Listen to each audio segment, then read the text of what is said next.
নমস্কাৰ ডিয়াৰ সকলোকে স্বাগতম। আশা কৰোঁ আপোনালোক সকলোৱে ভালে আছে। আজি মই কৃষ্ণকান্ত সন্দিকৈ ৰাজ্যিক মুক্ত বিশ্ববিদ্যালয়ৰ MA 4th ছেমিষ্টাৰ অসমীয়া বিষয়ৰ সাহিত্য সমালোচনাৰ কিতাপখনৰ এছাইনমেণ্টৰ প্ৰশ্নোত্তৰ লৈ আহিছোঁ। 1 নম্বৰ প্ৰশ্নটো হৈছে বক্ৰোক্তি কি? বক্ৰোক্তিৰ প্ৰকাৰভেদ সম্পৰ্কে লিখক। যে বক্ৰোক্তি শব্দটো কাব্যৰ লগত জড়িত। ভাৰতীয় অলংকাৰ শাস্ত্ৰত বক্ৰোক্তিৰ ব্যৱহাৰ অতি প্ৰাচীন। বিভিন্ন সময়ত বিভিন্ন পণ্ডিতে বক্ৰোক্তি সম্বন্ধে বহু ধৰণৰ প্ৰত্যক্ষ বা পৰোক্ষ ধাৰণা দি আহিছে। মন কৰিবলগীয়া কথাটো হ'ল যে বক্ৰোক্তিক কাব্যৰ আত্মা বুলি স্বীকাৰ কৰা আলংকাৰিকৰ সংখ্যা কম হ'লেও প্ৰাচীন কালৰ প্ৰায় সকলো আলংকাৰিকে বক্ৰোক্তিৰ বিষয়ে আলোচনা কৰিছে। ইয়াৰে কিছুমানে বক্ৰোক্তিক অলংকাৰসমূহৰ মূল বুলিও স্বীকাৰ কৰিছে। আচাৰ্য কুন্দকে তেওঁৰ বক্ৰোক্তি জীৱিতম গ্ৰন্থত বক্ৰোক্তিৰ 6টা ভাগৰ কথা উল্লেখ কৰিছে। সেইকেইটা হ'ল 1 নম্বৰ হৈছে বৰ্ণবিন্যাস বক্তৃতা, 2 নম্বৰ হৈছে পদ পূৰ্বাৰ্ধ বক্তৃতা, 3 নম্বৰ পদোত্তৰাৰ্ধ বক্তৃতা, 4 নম্বৰ বাক্য বক্তৃতা, 5 নম্বৰ প্ৰকৰণ বক্তৃতা, 6 নম্বৰ প্ৰবন্ধ বক্তৃতা। 1 নম্বৰ হৈছে বৰ্ণবিন্যাস বক্তৃতা। যি বক্তৃতা কাব্যৰ পদসমূহৰ ভিতৰত থকা বৰ্ণবিলাকৰ বিন্যাস বা ব্যৱহাৰৰ লগত জড়িত সেয়াই হ'ল বৰ্ণবিন্যাসৰ বক্তৃতা। প্ৰকৃততে কাৰঘটক পদসমূহত থকা বৰ্ণবিলাকৰ উপযুক্ত বিন্যাসৰ ফলতেই সহৃদয় পাঠকৰ মনত অলৌকিক আনন্দৰ সৃষ্টি হয় আৰু এনেকুৱা আনন্দ বিধানৰ উদ্দেশ্যে কৰা অক্ষৰ সন্নিৱেশ বা আখৰৰ গাঁথনি বিশেষকেই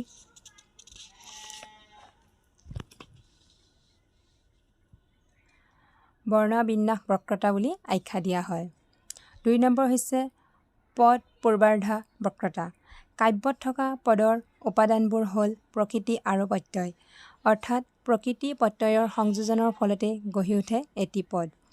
পদ এটাৰ প্ৰকৃতি অংশটোৱেই হ'ল ইয়াৰ পূৰ্বাৰ্ধ, যাক প্ৰাতিপদিক বুলিও কোৱা হয়। কাব্যত থকা পদসমূহৰ পূৰ্বাৰ্ধ বা প্ৰথম অংশত যি বক্তৃতা প্ৰকাশ পায় তাকে পদ পূৰ্বাৰ্ধ বক্তৃতা বুলি কোৱা হয়। 3 নম্বৰটো হৈছে পদোত্তৰাৰ্ধ বক্তৃতা।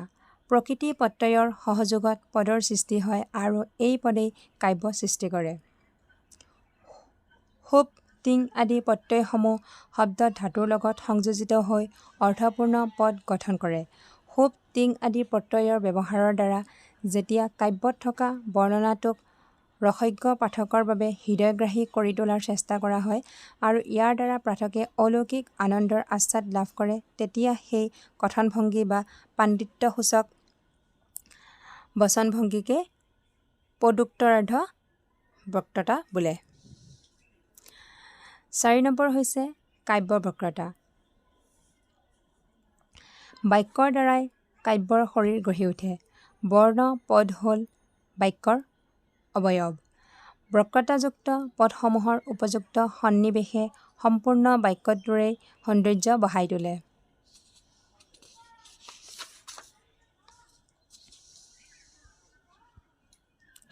কাৰণ উপযুক্ত সন্নিৱেশৰ দ্বাৰা অৱয়বসমূহত থকা সৌন্দৰ্য বা শোভাই অৱয়বত এক প্ৰকাৰৰ অতিৰিক্ত সৌন্দৰ্য ফুটাই তোলে। বাক্য অৱয়বৰূপী পদ আদিৰ বক্তৃতাৰ উপৰি বাক্যত থকা পদবিলাকৰ উপযুক্ত সন্নিৱেশনিষ্ঠ বৈচিত্ৰ্যৰ ৰূপ আন এটি বক্তৃতা থাকে। ইয়াকে বাক্য বক্তৃতা বুলি কোৱা হয়। 5 নম্বৰ হৈছে প্ৰকৰণ বক্তৃতা। প্ৰকৰণ হ'ল কাব্যৰ এটি অংশ। কিছুমান বাক্য লগ লাগি একোটা প্ৰকৰণ হয়।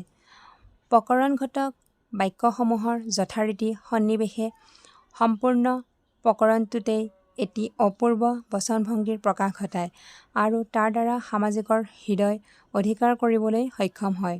সম্পূৰ্ণ প্ৰকৰণটোত থকা অপূৰ্ব পাণ্ডিত্যসূচক বচনভংগী বা কথনভংগীকেই প্ৰকৰণ বক্তৃতা বুলি কোৱা হয়। 6 নম্বৰ হৈছে প্ৰবন্ধ বক্তৃতা।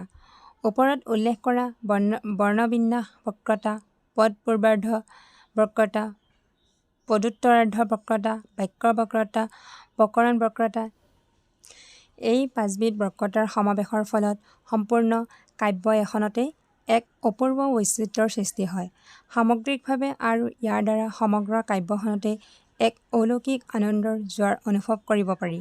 ইয়াকে প্ৰবন্ধ বক্ৰতা বুলি কোৱা হয়। আজিলৈ ইমানতে এৰিছোঁ। পুনৰ লগ পাম অন্য এটা ভিডিঅ'ৰ সৈতে।